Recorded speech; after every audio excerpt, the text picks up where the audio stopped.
Bonjour à tous, très heureux de vous retrouver pour Histoire criminelle. Au sommaire de notre dimanche, une semaine de psychose à Fédry, petit village de Haute-Saône. Un pêcheur y a découvert cette semaine un corps découpé en deux, le corps de cet homme, corps sur lequel on s'était acharné à 28 reprises. Derrière ce meurtre barbare, l'hypothèse d'une femme de 39 ans. On va vous raconter dans un instant les coulisses d'une folle enquête. Au sommaire également de ce dimanche, la disparition de Michel Gaborio. Michel Gaborio, c'est cette femme disparue il y a 26 ans. Ici, c'est sa fille que vous voyez, sa fille qui depuis 26 ans se bat pour savoir la vérité et qui a une conviction. Céline Gaborio est convaincue que sa mère a été tuée et tuée par son propre père. Céline Gaborio sera notre invitée dans un instant. Enfin, à quelques jours des commémorations des attentats du 13 novembre, nous recevrons l'homme qui était au cœur du réacteur. Philippe Chadris était le patron de l'antiterrorisme en novembre 2015. C'est lui qui a dirigé cette enquête hors norme, qui a traqué les terroristes de novembre 2015. Il nous racontera tout cela. Il sera notre invité exceptionnel. Nous évoquerons aussi comment ces attentats de novembre 2015 sont aujourd'hui rappelés dans l'actualité avec une menace terroriste rehaussée. C'est dans Histoire criminelle. Soyez les bienvenus. Chapitre 10. Tout de suite, le fait de la semaine. Et le fait de la semaine nous emmène à Fédry, petit village de Haute-Saône, ô combien paisible et qui a pourtant vécu une semaine en enfer. On va vous raconter tout ça avec Valentin Collin. Bonjour Valentin. Bonjour. Merci beaucoup d'être avec nous. Vous êtes journaliste police-justice à l'Est républicain. Vous avez suivi cette affaire depuis le début. Elle a commencé samedi dernier. Et c'est une folle semaine qu'on a vécue. Alors d'abord, je le disais, Fédry, on va le voir sur la carte. Fédry, c'est un tout petit village. C'est la campagne, c'est très paisible. Il y a quoi, 90 habitants à Fédry ? Oui, il y a un peu plus de 90 habitants, je crois 94 lors du dernier recensement. C'est vraiment un petit village. C'est un endroit où il ne se passe pas grand-chose, effectivement. Sauf en ce jour d'Halloween, c'est-à-dire samedi dernier, c'est un pêcheur qui va faire une drôle de découverte. Qu'est-ce qu'il va découvrir ? En début d'après-midi, peu avant 15h, alors qu'il se rend sur les bords de la Saône, il découvre une masse au sol. Et en s'approchant, il découvre un corps coupé en deux. Et par la taille ? Par la taille, effectivement. Une substance blanche qui recouvre ce corps. Et il prévient immédiatement le maire du village qui se rend sur place. Et ensuite, les gendarmes vont arriver et vont comprendre tout de suite que l'hypothèse criminelle ne fait aucun doute. Alors, ils comprennent ça très vite parce que ce corps, il faut parler de cette scène de crime, ce corps, il a été massacré, on peut le dire comme ça. Ouais, tout à fait. Les gendarmes qui interviennent me parlaient d'un acte d'une extrême sauvagerie. L'homme a des plaies au niveau des avant-bras, de la tête. On a essayé de le décapiter. C'est vraiment une scène d'une grande violence. Oui. Des coups de couteau au niveau de la colonne vertébrale ? Oui, on retrouvera plus tard lors de l'autopsie la pointe, le bout, l'extrémité du couteau qui a cédé dans la colonne vertébrale de la victime. Oui. Et on va comprendre que c'est important parce que la pointe de ce couteau correspondait à un couteau qui sera retrouvé un petit peu plus tard. Exactement. On est face à une scène de crime totalement inédite dans ce village. Il y a une peur d'abord, on se dit quoi à Fédry ? On se dit, il y a quelqu'un qui rôde, qui s'en prend à des gens, il y a un fou, il y a un psychopathe ? Alors, il va y avoir tout de suite une zone qui va être bouclée. Le secteur va être entièrement bouclé. Et pendant 24 heures, les gendarmes vont ratisser la zone. Donc les habitants ne vont pas savoir tout de suite ce qui se passe. Et lorsque l'histoire vient à émerger dans le village, il y a une personne qui est déjà quasiment en garde à vue de l'autre côté de la frontière, en fait. Alors effectivement, l'enquête va nous emmener pas très très loin, un peu plus d'une centaine de kilomètres en Suisse, où on va d'abord remonter à l'identité de cet homme, parce que ce cadavre qu'on découvre, on ne sait pas de qui il s'agit. Non, en fait, les enquêteurs français vont bénéficier d'un coup de chance, c'est-à-dire que les Suisses ont un incendie criminel qui vient de se produire du côté de Sainte-Croix, de l'autre côté de la frontière. Ils s'interrogent sur une femme qui vient d'être interpellée à la frontière, qui voulait passer côté français. Et en fait, les enquêteurs français et suisses vont tout de suite échanger des identités et comprendre que la femme est peut-être mêlée à ce corps qui a été découvert en Haute-Saône et qui les mènera plus tard à Sainte-Croix, effectivement. Ce corps qui a été découvert, c'est un homme, 75 ans. Il s'appelle Paul André. On va voir sa photo. Oui. C'est lui. Qu'est-ce qu'on sait de sa vie? Qu'est-ce qu'on sait de lui? Bon, c'est un retraité qui a une vie tranquille. Il est très actif dans la commune de Sainte-Croix, qui se situe vraiment de l'autre côté de la frontière. Il est actif dans la vie politique, il est très engagé, il habite dans un petit hameau où il est propriétaire de 3 maisons. Il est très connu, là-bas les habitants le surnomment le roi du château, parce qu'il habite le hameau du château, il est propriétaire d'une partie du hameau en fait. Oui. Alors tout petit hameau, hein, c'est un tout château, petit, oui. C'est véritablement ironique parce que c'est des petites maisons. Il est aimé, il est apprécié. Quand il disparaît, là aussi on se dit mais qu'est-ce qui a pu se passer?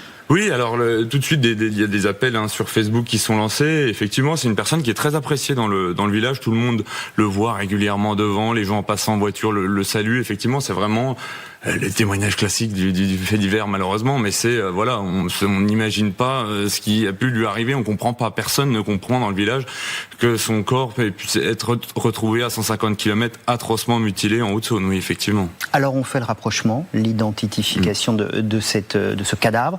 On comprend que c'est lui.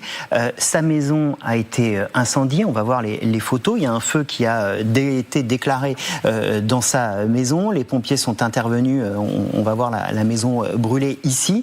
Qu'est-ce qui se passe à ce moment-là? Il y a un homme qui a disparu. Il y a un cadavre qui correspond et il y a une maison qui brûlait. Ils vont essayer, les enquêteurs, de s'intéresser à une des locataires qui était dans l'une de ces maisons. C'est la femme dont vous nous parliez, qui tente de prendre la fuite quand ils veulent l'interroger? Oui, en fait, samedi, découverte du corps. Dimanche, incendie criminel à Sainte-Croix. Les voisins aperçoivent cette femme, qui est locataire depuis quelques années, qui vient incendier son logement et qui repart en trombe. Elle est interpellée, le lien est fait, et tout de suite on se dit il doit se passer quelque chose effectivement dans ce hameau et dans cette localité. On comprend que le propriétaire du logement donc a disparu, on fait le lien, on comprend qu'il a été retrouvé en Haute-Saône et tout va très vite à ce moment-là. Il y a des investigations qui sont menées sur place, donc il y a une perquisition qui est menée dans son logement, des investigations de police technique et scientifique sont menées, et à ce moment-là l'enquête prend un nouveau tournant de l'autre côté de la frontière. On voit effectivement, il y a toutes ces photos des scellés qui seront posés sur sa porte, de sa maison qui sera fouillée, et puis on va fouiller aussi la voiture dans laquelle on va retrouver cette femme. Et là, on rejoint notre histoire de couteau. Complètement, on retrouve des traces de sang, on retrouve cette pointe du couteau qui correspond effectivement, on retrouve le couteau avec la pointe qui correspond à celle qui a été découverte dans le corps de la victime. Et tout de suite, là, on comprend que cette femme, visiblement, est impliquée dans la disparition de Paul André Simon. Oui. C'est qui cette femme? Elle s'appelle Maëva. Qu'est-ce qu'on sait d'elle? Oui, tout à fait.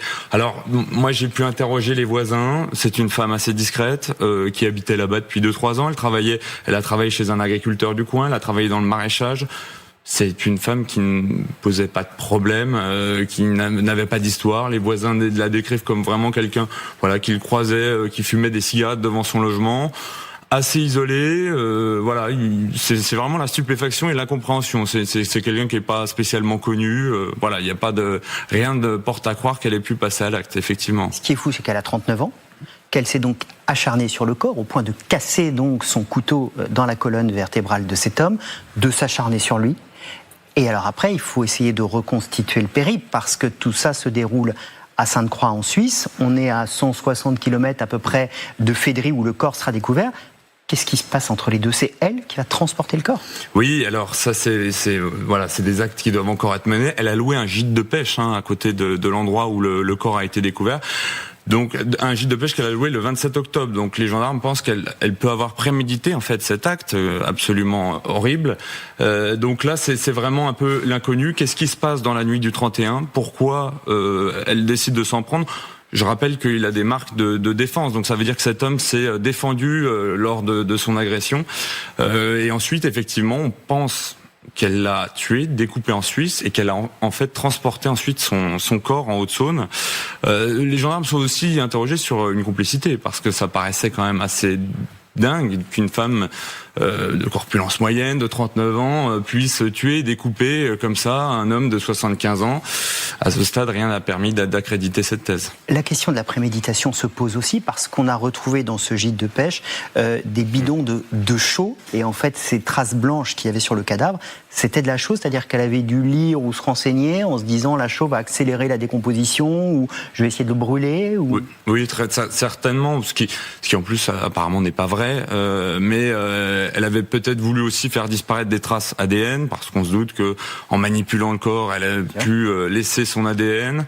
Voilà, effectivement, ils ont retrouvé des sacs de chaux vives dans le logement. C'est les seuls traces, ils n'ont pas retrouvé de sang. Ça, ils l'ont tout de suite vu en faisant des premières investigations, et ensuite la police, enfin les techniciens d'identification criminelle se sont rendus sur place et n'ont pas retrouvé de sang. Ça veut dire ça se passe vraiment de l'autre côté de la frontière. Elle s'est servie de base d'appui en fait avec ce gîte de pêche au bord de la Saône qui est d'habitude fréquenté par des pêcheurs en fait. Donc il reste à savoir le mobile, il reste à comprendre s'il y a eu des complicités. Aujourd'hui, l'enquête se poursuit. Vous qui avez l'habitude de suivre ces faits divers et ces affaires terribles, on est frappé par le fait que ce soit une femme. C'est-à-dire qu'on a bien souvent dans les affaires criminelles qu'on traite des hommes qui se prêtent à des choses horribles. Là, c'est une femme. C'est quand même assez particulier. Oui, c'est incroyable. C'est incroyable. Quand on a parlé d'une garde à vue, qu'une femme était en garde à vue, effectivement, j'ai tout de suite pensé à des complicités. Ça paraissait hallucinant qu'une femme ait pu seule commettre ces faits. Ça reste vraiment une inconnue. Il y a beaucoup de choses qui doivent encore être menées. Le parcours de cette femme qu'on doit encore comprendre, comment elle a pu en venir à cette... C'est vraiment quelque chose d'incompréhensible, même pour les enquêteurs français, oui. Merci beaucoup Valentin Collin. On va continuer à suivre cette enquête grâce à vous au travail de l'Est républicain. Merci beaucoup d'être venu nous raconter cette affaire sur le plateau d'Histoire criminelle. À bientôt. Merci beaucoup. Merci. Tout de suite, nous, on va se plonger au cœur de l'enquête.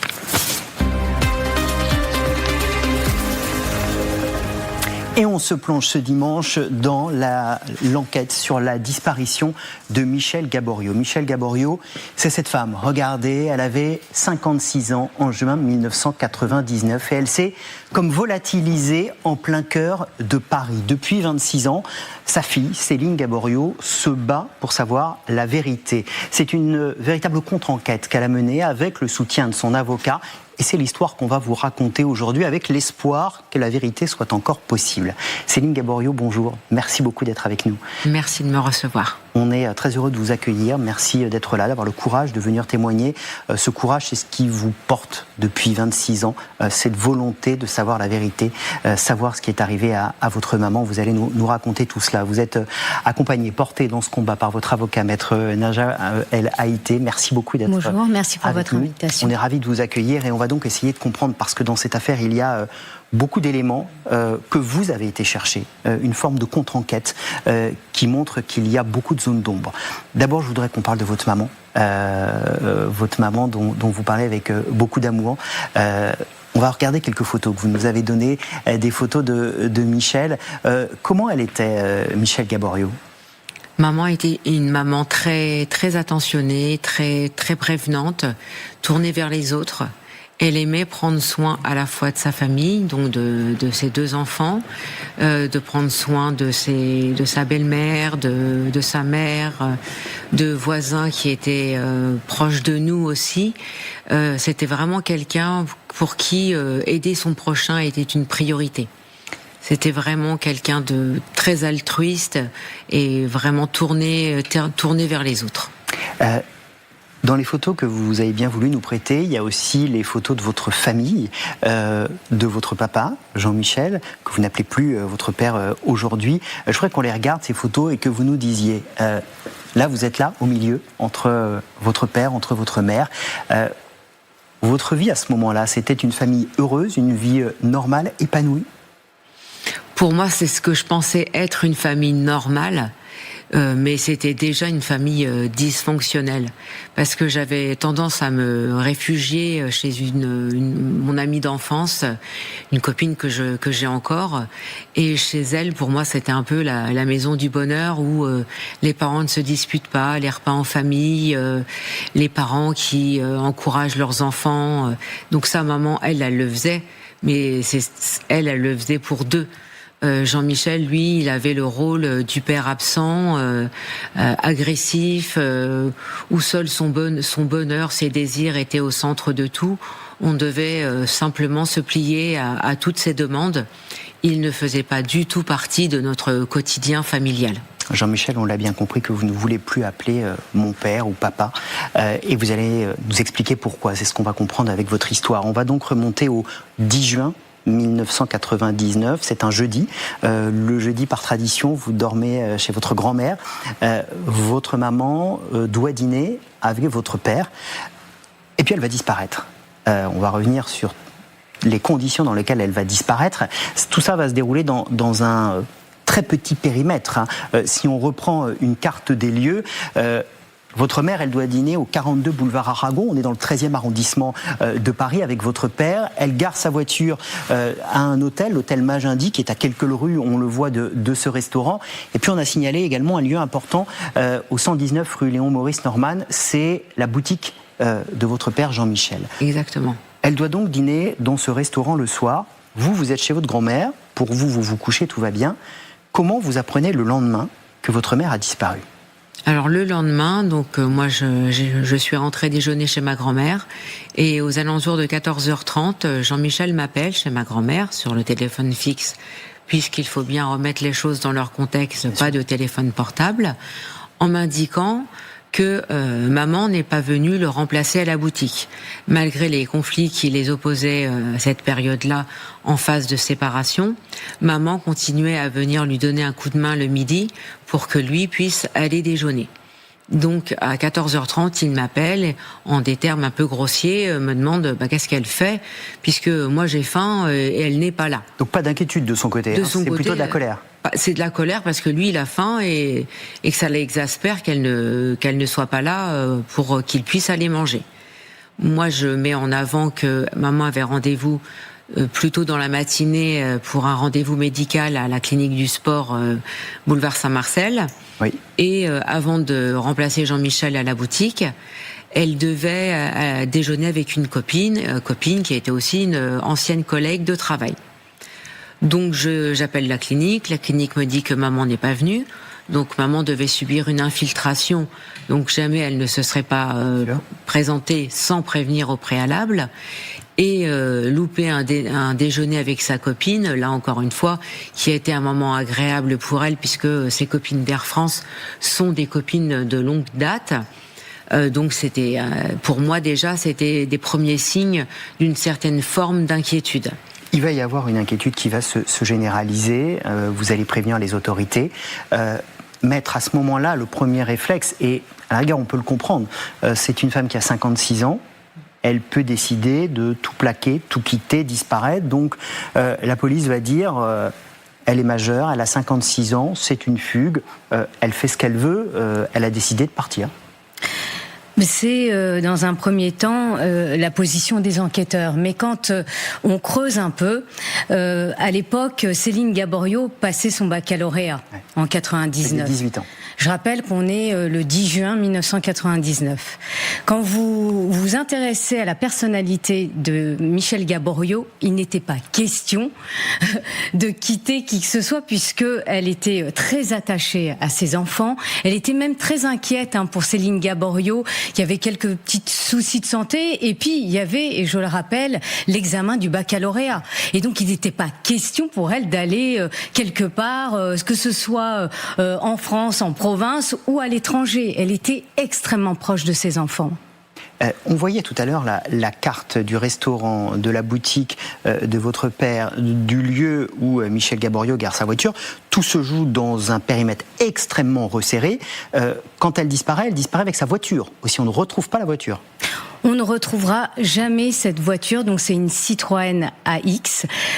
Donc quand on reprend les faits, et surtout la chronologie, le 10 juin 1999, Jean-Michel Gaborio dîne avec son épouse, mais ils sont séparés. Il dîne avec elle. C'est le dernier à l'avoir vue. Habituellement, Michel Gaborio a l'habitude, de garer sa voiture dans une rue non loin de la librairie.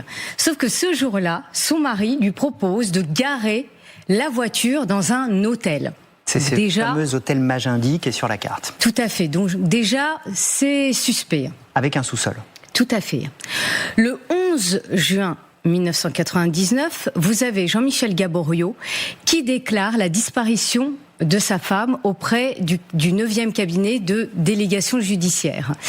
Et le même jour, le 11 juin 1999, il se rend au domicile de sa femme, je rappelle qu'ils sont séparés, à Clamart. Lui vit au-dessus de sa boutique dans le 13e arrondissement. Vous vivez avec votre maman dans une maison à Clamart. Tout à fait. Il se rend le 11 juin 1999 à Clamart, accompagné d'une personne. Vous avez la femme de ménage qui habituellement vient tous les vendredis pour faire le ménage au sein du domicile. Et Monsieur Jean-Michel Gaborio lui dit « Ne revenez plus », mais avec un ton menaçant, « Ne revenez plus ». Et elle se confie d'ailleurs à sa fille en disant je suis surprise, Jean-Michel Gaborio a eu un ton menaçant avec moi, c'est surprenant, mais elle n'est plus revenue. D'ailleurs, elle a préféré oublier, mais elle n'est plus du tout revenue.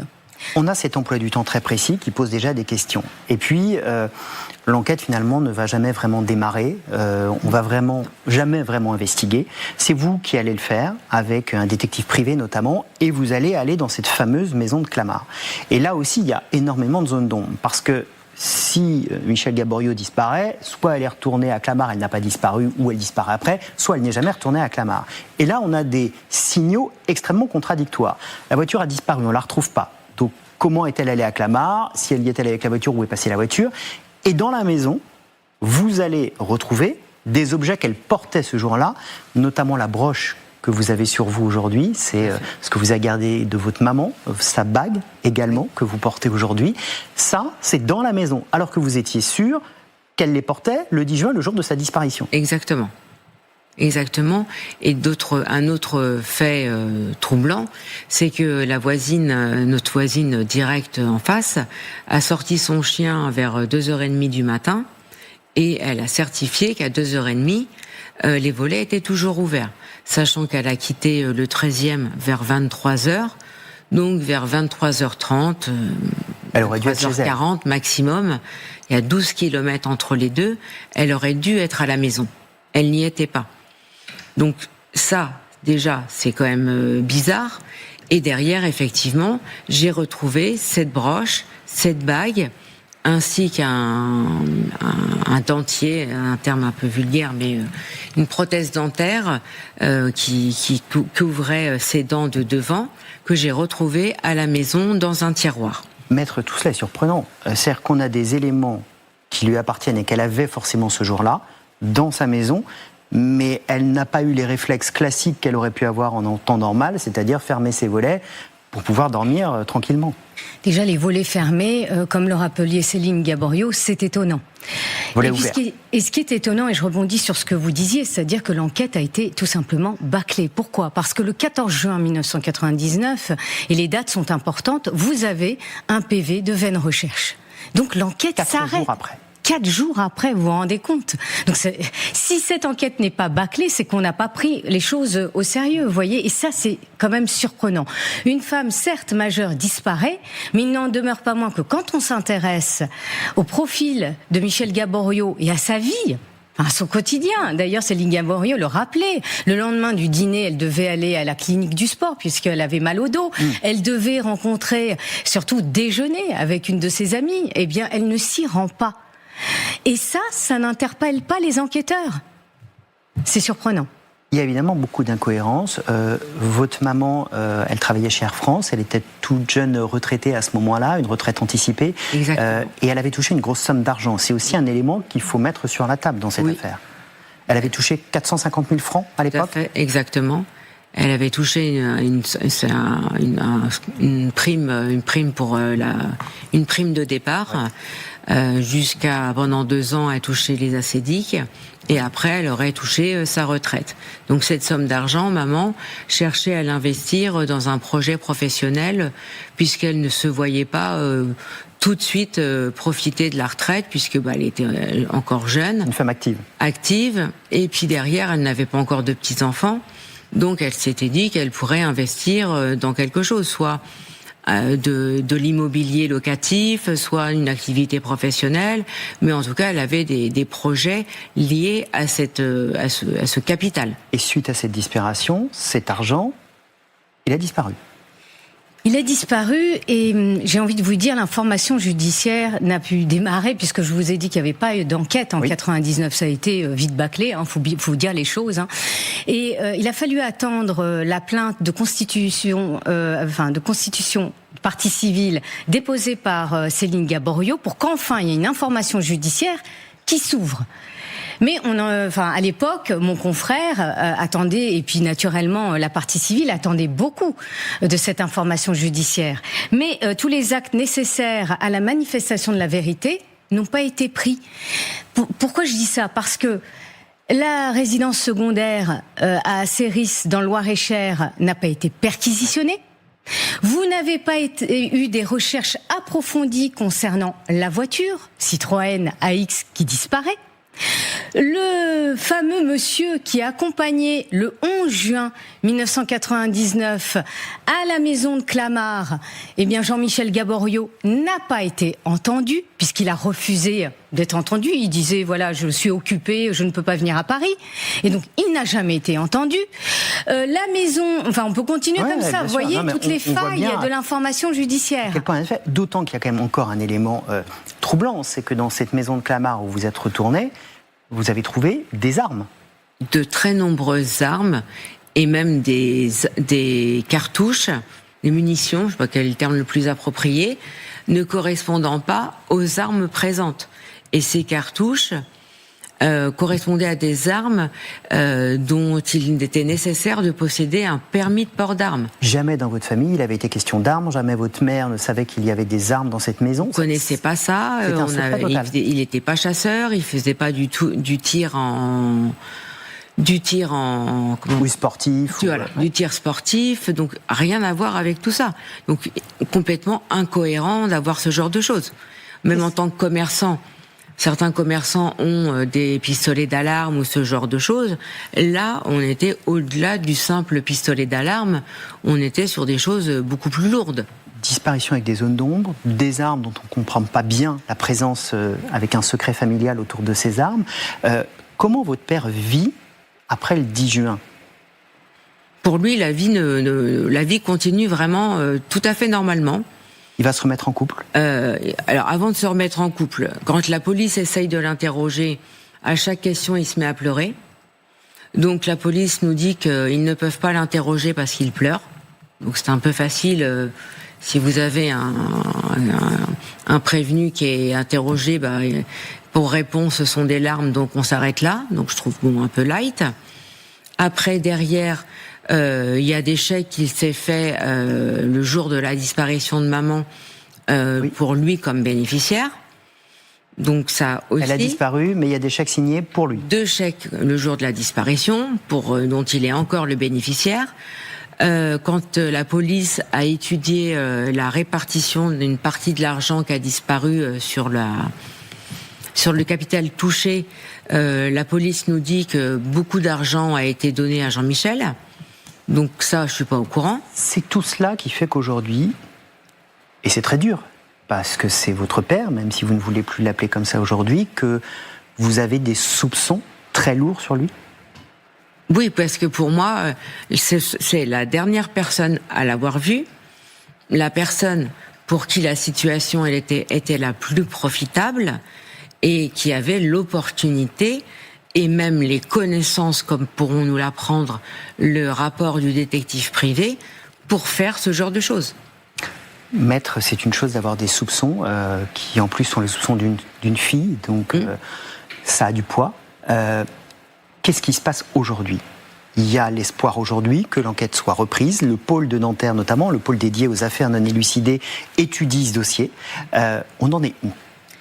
On en est où ? Alors, Cécile Gaborio a déposé une plainte pour chef d'infraction d'enlèvement et de séquestration le 19 avril 2024. Dans cette plainte, il a été demandé que cette affaire soit traitée par le pôle national des crimes non élucidés. Aujourd'hui, nous nourrissons l'espoir que ce pôle puisse se saisir de cette affaire qui est ancienne. Et j'ai envie de vous dire, faut d'une certaine manière tout revoir à zéro, puisqu'il n'y a pas eu réellement d'enquête. Et je vous ai évoqué aussi l'information judiciaire où il y a eu quand même un certain nombre de failles, parce que je pense, et Céline Gaborio le pense également, c'est que Jean-Michel Gaborio a pu bénéficier de complicité. C'est important, je vous parlais de ce monsieur qui l'a accompagné le 11 juin 1999. pourquoi n'a-t-on pas interrogé ce monsieur qui devait savoir des choses quand même? Donc vous voyez, c'est tout ça, mais l'espoir est là d'ailleurs. Céline Gaborio porte, et vous le rappeliez, la broche de sa maman, c'est tout un symbole. Et donc c'est un symbole d'un combat aussi qui continue. Et donc moi je suis honorée de mener ce combat aux côtés de Céline Gaborio. C'est un combat sans fin, hein, ça fait 26 ans. Ça fait 26 ans, ça fait un grand pan d'une vie qui est destiné à connaître la vérité envers et contre tous, puisque depuis le départ, la justice refuse de nous entendre, la justice refuse de consacrer du temps pour élucider l'affaire de maman, et c'est un mépris. Qu'on dise aussi à nos téléspectateurs que votre papa, il est mort. Tout à fait. Il y a quelques années. Qu'est-ce que vous attendez donc aujourd'hui qu'il soit condamné, reconnu coupable malgré sa mort, qu'il y ait suffisamment d'éléments, il ne sera pas jugé. Vous attendez quoi? De savoir où est votre maman? Qu'est-ce que vous voudriez savoir? En premier lieu, moi, le plus important, c'est de savoir où est maman pour avoir un lieu de recueillement. Ça serait le plus important, puisque forcément, il y a au moins un complice. Je pense qu'il devrait peut-être au moins y avoir un témoin, quelqu'un à qui il aurait pu se confier, puisque c'était quelqu'un qui buvait. Donc je me dis que dans une soirée de beuverie, il aurait très bien pu s'épancher sur ce qu'il avait fait, se vanter, voire même de ce qu'il avait fait. Moi, mon premier but, c'est d'avoir un lieu de recueillement afin de lui rendre à la fois justice et dignité. Qu'elle ne soit pas enterrée comme ça, comme on enterre un simple animal errant. Vous vous êtes construit avec cette histoire. Vous aviez 18 ans. Vous avez des petites filles aujourd'hui. Exactement. Elles grandissent aussi avec vous dans cette affaire. Vous leur parlez de votre maman. Vous vivez ça toutes les trois ensemble. Exactement, on partage. Je n'ai pas de secret par rapport à mes filles, puisque je ne veux pas des lourds secrets de famille. Donc forcément, avec des enfants de 9 et 4 ans, vous adaptez votre vocabulaire, vous limitez les choses que vous pouvez leur dire. Mais pour moi, Mamie Michel fait partie de notre vie. Elles savent que voilà, c'est ma vraie maman, et qu'il est important pour moi, pour notre histoire, de savoir ce qu'il a pu lui arriver, et que mes filles puissent se sentir en confiance que la justice peut faire son travail. Merci infiniment d'avoir eu le courage de venir sur ce plateau. Merci beaucoup, Maître El Hayité, d'être venu. On continuera à suivre cette affaire. On espère évidemment que le Col de Nanterre pourra reprendre ce dossier, le traiter, vous apporter des réponses à vous et à votre famille. Merci beaucoup d'être venu sur le plateau d'Histoire criminelle. Vous restez avec nous dans un instant. On va évoquer ces commémorations des attentats du 13 novembre 2015. C'était il y a 10 ans, et pour beaucoup d'entre nous, c'est comme si c'était hier. Nous allons recevoir un invité exceptionnel, Philippe Chardy. C'était au cœur du réacteur à ce moment-là. C'était le patron de l'antiterrorisme. C'est lui qui a mené l'enquête. C'est lui qui a traqué les terroristes du 13 novembre. Il sera notre invité dans un instant sur ce plateau. À tout de suite.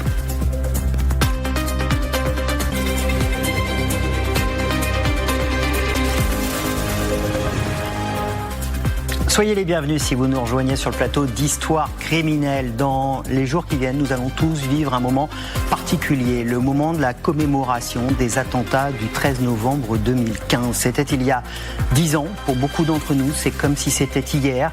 8 attentats en 33 minutes, 130 victimes, des terrasses de café, le Stade de France, le Bataclan, évidemment. C'était il y a 10 ans et c'était comme hier.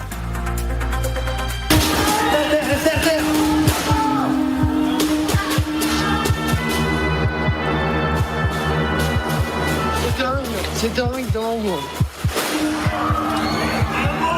Il y a quelques images qui vous marquent, de corps, de gens enlacés, de blessés qui appellent à l'aide. J'étais entourée de morts, je sais pas comment on a survécu. C'est un moment qui est un peu suspendu dans le temps parce que vous enjambez des corps. C'est un carnage. À l'intérieur, c'est épouvantable. Des kamikazes armés de kalachnikov et porteurs de ceintures d'explosifs en plein Paris.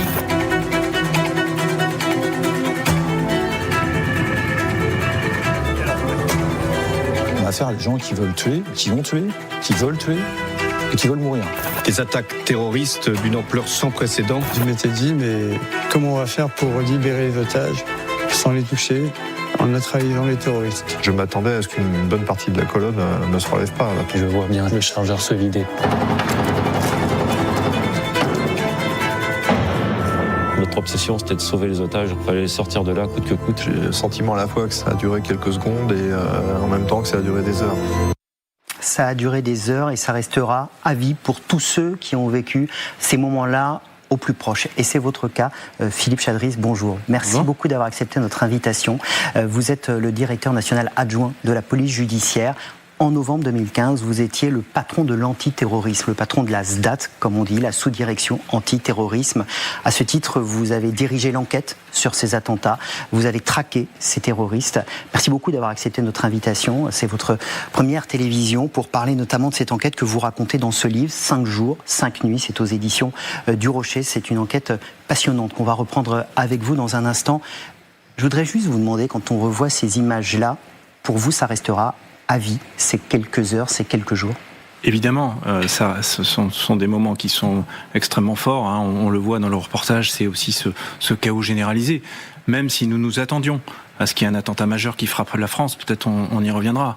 Mais effectivement, l'état de la menace à la veille du 13 novembre est à un point jamais atteint en France. Donc on s'attend à ce qu'il y ait un attentat majeur. Il y a eu beaucoup de signes avant-coureurs. On sait que l'État islamique veut frapper la France.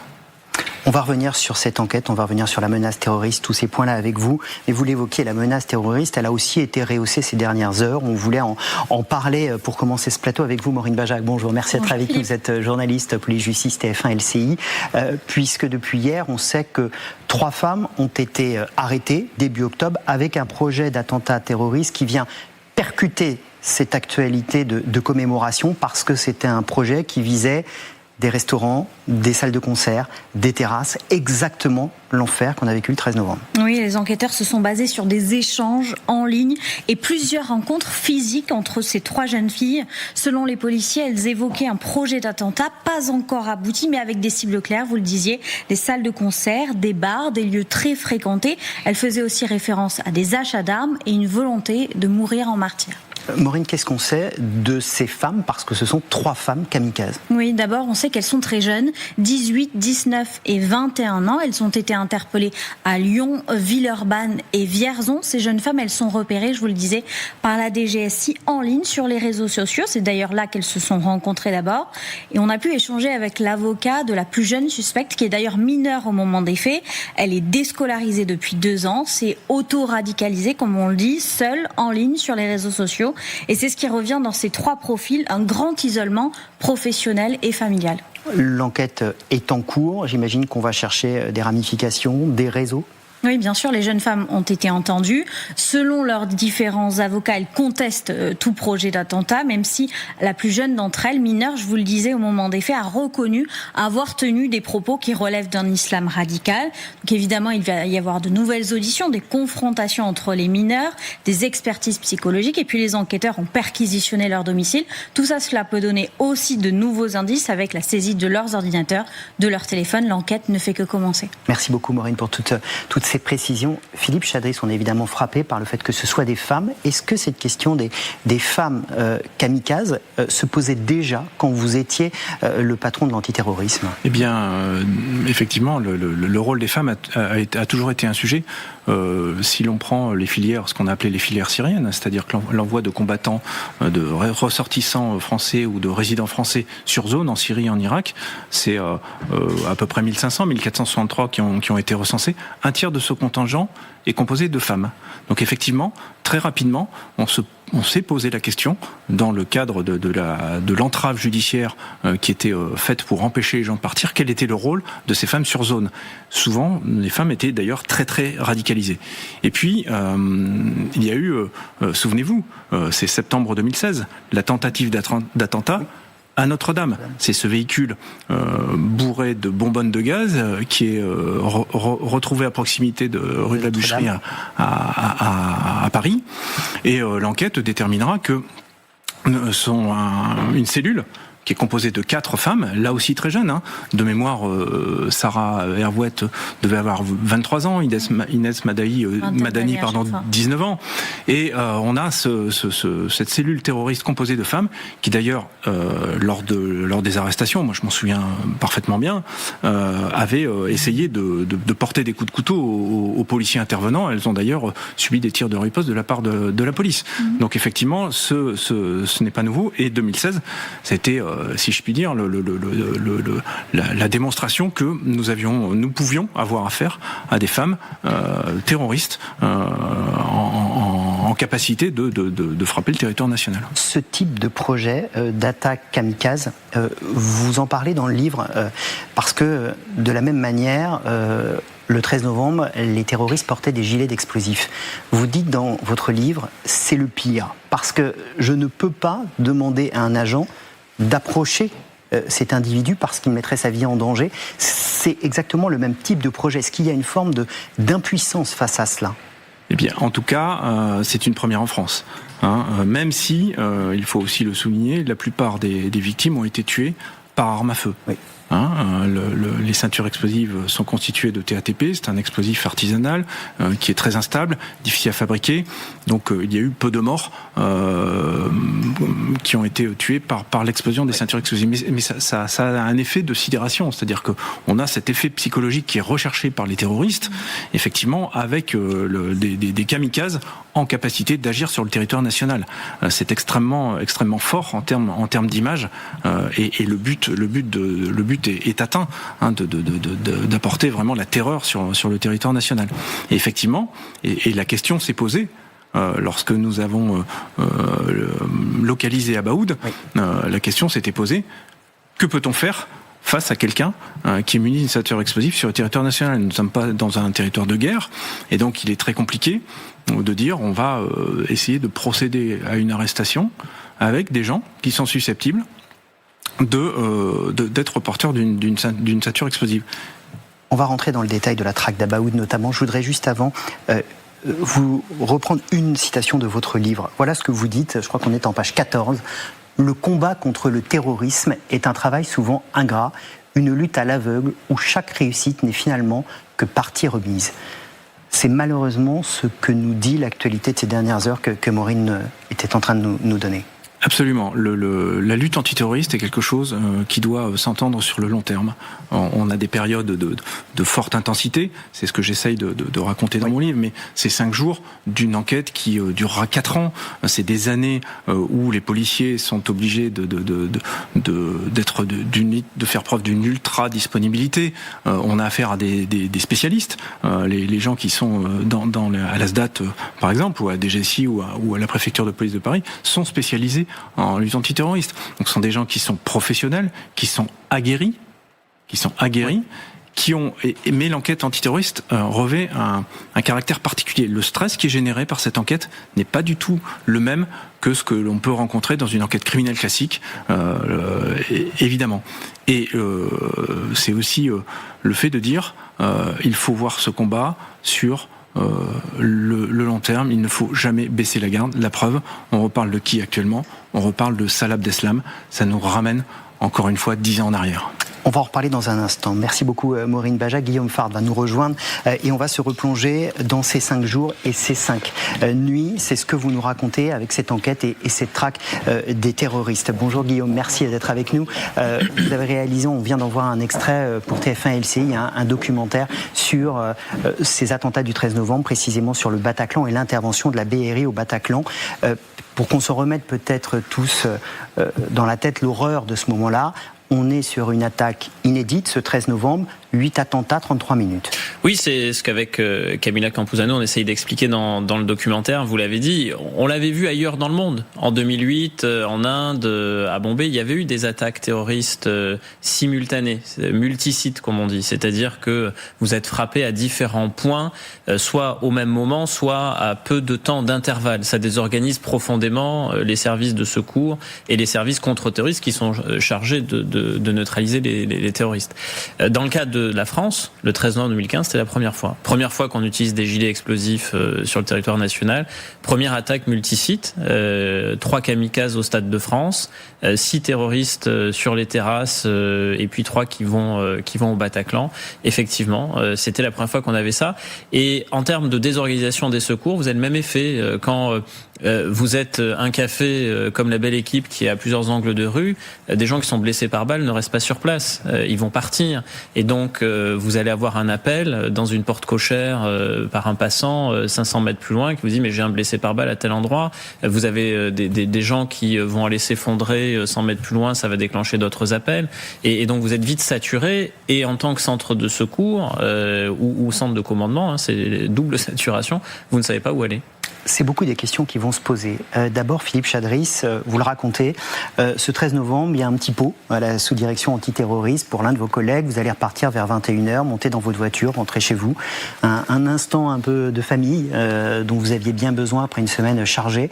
Et puis votre téléphone va te mettre à chauffer. Qu'est-ce qui se passe à ce moment-là ? À ce moment-là, c'est un foisonnement d'appels qui arrivent, de SMS qui tombent, et donc il est d'ailleurs impossible de prendre tous les appels, mais on comprend très vite. À ce moment-là, je comprends très vite qu'il se passe quelque chose de grave, puisqu'on nous parle des terrasses, de gilets explosifs, de dizaines de morts, de prises d'otages en cours. Donc effectivement, très vite, c'est le retour service, comme on dit. Lorsque j'arrive dans les locaux de Levallois, où se trouvent la SDAT et la DGSI, eh bien, on a déjà beaucoup de mes troupes qui sont déjà revenus naturellement, parce que c'est la règle en la matière. D'autant que c'est frappant, là vous le dites vite, mais vous racontez, vous faites demi-tour sur la route, vous allez vous garer, sous-sol -4, vous montez les 2 étages pour aller à votre bureau, et là, spontanément, quasiment tout le monde est revenu. Bien sûr, parce que on ne peut comprendre les attentats du 13 novembre que si on les remet dans un contexte. À ce moment-là, la menace est à un niveau extrêmement élevé. On sait que l'État islamique, 29 juin 2014, le califat, l'État islamique surfe sur des victoires militaires, et on a cet envoi massif de combattants. Donc ils vont être 1500 à partir de France pour rejoindre la zone syro-irakienne, et avec l'essentiel entre 2013 et 2016. Donc on a ces combattants qui partent sur zone, et on sait que l'État islamique a mis en place une structure au sein de l'Amiat, une structure qui sera en charge de perpétrer un attentat sur le sol européen, et notamment en France. Donc vous y préparez, vous savez que ça peut arriver. Au moment où vous allez arriver dans le bureau, vous le racontez, il y a une forme de chaos, non pas de désorganisation, mais de chaos informationnel, comme le disait à l'instant Guillaume. C'est-à-dire que toutes les infos arrivent, toutes les infos remontent, et puis la situation, elle n'est pas figée, elle n'est pas terminée, parce qu'il y a une prise d'otage au Bataclan. C'est ce que vous racontez, Guillaume, très bien dans ce documentaire. Il y a un document dans ce documentaire inédit, c'est l'enregistrement sonore du Bataclan. Je voudrais qu'on en écoute un petit extrait de cet enregistrement, évidemment extrêmement difficile. Le Bataclan, salle de spectacle située dans le 11e arrondissement de Paris, capacité 1500 personnes. Ce soir-là, sur scène, Eagles of Death Metal. Tout autour et dans les coulisses, des micros sont installés. Un enregistrement audio glaçant, inédit.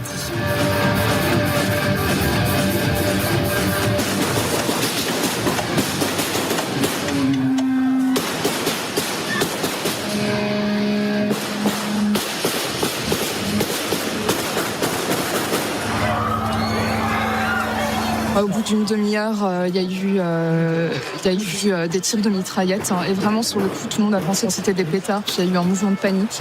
Donc on s'est retourné, ça venait de l'arrière. Et on a vu, moi en tout cas, j'ai vu 2 hommes avec des mitraillettes qui tiraient dans la foule. Donc tout le monde s'est couché au sol, panique, cris. Une fusillade de 7 minutes. Le premier qui bouge, ou qui ne fait pas ce que je dis, on lui met une balle dans la tête. Est-ce que c'est clair? Vous voulez un exemple? C'est clair? Celui qui essaie de faire le justicier, je le tue. Aujourd'hui, l'ordre de la revanche n'est pas prévu. Vous en prendrez un votre gouvernement français. D'accord? Comme ils font, on l'a fait. Exactement. Guillaume, c'est évidemment un document extrêmement difficile qui nous permet de comprendre l'horreur de ce qu'ont vécu les gens qui étaient au Bataclan et la détermination de ces terroristes. Eux, ils viennent pour tuer, puis pour mourir. Mais dans cet ordre.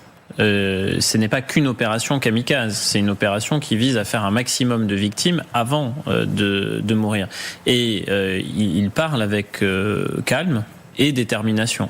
Il y a le désir de revanche. C'est on vient parce que vous êtes venus, vous seriez venus en Syrie, on a des griefs nommément contre le président François Hollande et donc on tue. Il y a d'autres moments audio qui n'ont pas forcément été retenus dans le cas du documentaire, mais c'est 2h33 d'enregistrement qu'on a eu à notre disposition pour préparer ce documentaire, où il y a un dialogue même qui se noue avec certains otages, et on est assez frappé par le calme de ces terroristes qui savent qu'ils vont au-devant de leur mort, qui ont déjà donné la mort, mais qui pour autant ne crient pas, ne sont pas forcément très agressifs verbalement, j'entends, et qui sont très très déterminés.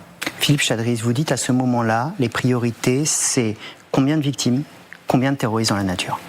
Lorsqu'on est saisi, on va très vite comprendre qu'on a affaire à des attentats multisites, ça a été dit, évidemment, il y a le Stade de France, oui. Paris, les terrasses et le Bataclan, donc on sait que c'est déjà un attentat majeur. On nous parle des dizaines de morts, donc nous, la première chose à faire, c'est de s'organiser. C'est-à-dire que s'organiser, c'est récupérer de l'information, voir ce qui se passe exactement. Lorsqu'on est saisi, on ne saura pas exactement combien de scènes de crimes seront à traiter. Il y aura 8 scènes de crimes, mais vous l'avez dit, parfois on nous signale des gens blessés, alors c'est simplement un poste médical avancé. Donc lorsque l'on est saisi de ce dossier, on est en pleine... l'attentat est toujours en cours. Oui. Puisqu'il y a une prise d'otage, donc évidemment qui ne sera réglée qu'après minuit, donc avec effectivement un service d'intervention qui doit encore essayer de libérer les otages dans des conditions difficiles. Donc il faut s'organiser, il faut dégager des priorités, et les premières questions qui se posent, c'est évidemment combien de personnes décédées, qui sont-elles, parce qu'il faut identifier les victimes. Nous allons mettre 4 jours à identifier l'intégralité des victimes. Et puis, y a-t-il des terroristes dans la nature? C'est évidemment la question cruciale qui se pose à ce moment-là. Il y en a un, notamment, c'est Abdelhamid Abaoud, vous l'évoquiez tout à l'heure. Vous allez lancer cette traque pour le retrouver. Alors, on aura tous les détails dans le livre, mais rapidement, comment vous faites pour le localiser? Parce que ce sera évidemment le moment clé de cette enquête et de cette traque. Déjà, nous avons un dispositif qui a été conçu par la police judiciaire après les attentats de Londres et de Madrid, 2004-2005, qui s'appelle le dispositif attentat, qui nous permet justement de faire face à à des attaques multisites, à une attaque majeure, à des enquêtes de grande complexité. Nous l'avons mis en œuvre, par exemple, lors des attentats de janvier 2015. Oui. Et c'est une manière d'organiser le service, d'organiser l'enquête, mais ce sont des outils également qui sont mis en place. Et c'est la fameuse ligne d'urgence, le numéro 197, qui recevra en 15 jours, puisque le 197 a été activé pendant 15 jours, et bien qui recevra 17 897 appels. À titre de comparaison, lors des attentats de janvier, c'était 6 000 appels à peu près. Sur ces 17 000, c'est presque 18 000 appels. Il faut imaginer des salles à la fois à Nanterre et à Paris qui fonctionnent H24 avec des opérateurs qui vont recueillir des témoignages avec un site internet qui fonctionne également parallèlement. Et puis nous allons avoir un certain nombre d'informations, 3 seront essentielles, dont celle que vous évoquez, puisque nous allons recevoir le lundi, donc à 14h56 exactement, un appel qui va relancer l'enquête, même si nous avions déjà identifié Salah Abdeslam, donc nous savions que nous avions des terroristes dans la nature. Salah Abdeslam est dans la nature à ce moment-là, on l'apprend assez vite. Et puis le décompte n'est pas bon. La revendication d'éclat le lendemain évoque 8 terroristes. On n'a que 7 terroristes qui ont été neutralisés. Et on voit très vite, avec le recueil des témoignages, avec l'exploitation des vidéos, eh bien nous allons très vite voir qu'il en manque 2. Abaoud, vous avez on sait qu'Abaoud est responsable de la cellule qui a été neutralisée par nos amis belges à Verviers. On sait qu'Abaoud, c'est lui qui va lancer Ayoub El Kazani dans le Thalys au mois d'août, le 21 août 2015, où nous sommes passés à 2 doigts d'une tuerie de masse, grâce à l'intervention de Français et de militaires américains. Donc effectivement, on a cet appel qui va permettre de localiser Abaoud, de lancer... Qui va faire basculer l'enquête. Qui fait basculer l'enquête. Je voudrais qu'on conclue avec une phrase, page 56, vous dites « Quand un événement de cette magnitude se produit, on est dans un état mental où toute émotion doit être bannie. » Comment on fait ça ? Eh bien, lorsque l'on a affaire à un attentat, et qui plus est un attentat majeur, évidemment on pense aux victimes et aux familles de victimes. On va dénombrer très vite 130 morts, ce qui est colossal, des centaines et des centaines de blessés. Donc bien évidemment, comme les services de secours, vous y pensez. Mais vous avez un job à faire. Et quand vous êtes dans un service antiterroriste, il faut mener l'enquête, il faut prendre les décisions et faire en sorte de neutraliser la menace avec notamment, en l'occurrence, c'est ce que je raconte. Moi j'ai choisi de raconter quelques 5 jours, 5 nuits, qui est finalement la période, probablement le moment le plus intense de cette enquête, mais qui encore une fois va durer 4 ans. Et la lutte antiterroriste, elle ne s'arrête pas. Il faut garder une vigilance de tous les instants. Puis j'ai voulu aussi rendre hommage, évidemment. On a un devoir de mémoire vis-à-vis des victimes, mais j'ai aussi voulu rendre hommage à tous les gens des services antiterroristes, de tous les services, quel que soit leur grade, et notamment ceux qui étaient avec moi à la sous-direction antiterroriste. C'est une manière de leur exprimer toute ma gratitude pour ce qui a été fait durant cette période qui était extrêmement compliquée. C'est passionnant parce que c'est à la fois le récit humain et professionnel de tous ces gens qui assurent notre sécurité. Un grand merci d'être venu sur plateau. Je renvoie vers votre livre 5 jours, 5 nuits de rendez-vous pour vous. D'abord, le documentaire qu'on a évoqué, absolument passionnant. C'est ce soir sur LCI à 21h, le documentaire de Guillaume Fabre, de Camilla Campuzano. Et puis Guillaume, un petit mot aussi de votre actualité et de ce podcast qui est lié au 13 novembre, puisque c'est Christophe Molmy, votre premier numéro, Intérieur Crime. Christophe Molmy, avec qui vous revenez évidemment notamment sur le 13 novembre. Oui, effectivement, on reste dans le thème. Deux chiffres, 8,5, 1,35, 8,5 mètres de long, 1,35 mètres de large, c'est les dimensions du couloir dans lequel la BRI a dû mener l'assaut le soir du 13 novembre 2015. On le raconte ce soir dans le documentaire et en longueur avec Christophe Molmy dans le podcast. Le premier podcast, ce ne sera pas le dernier. Merci beaucoup Guillaume, un grand merci Philippe Châtrier d'être venu sur le plateau d'Histoire criminelle. À la semaine prochaine pour d'autres histoires criminelles.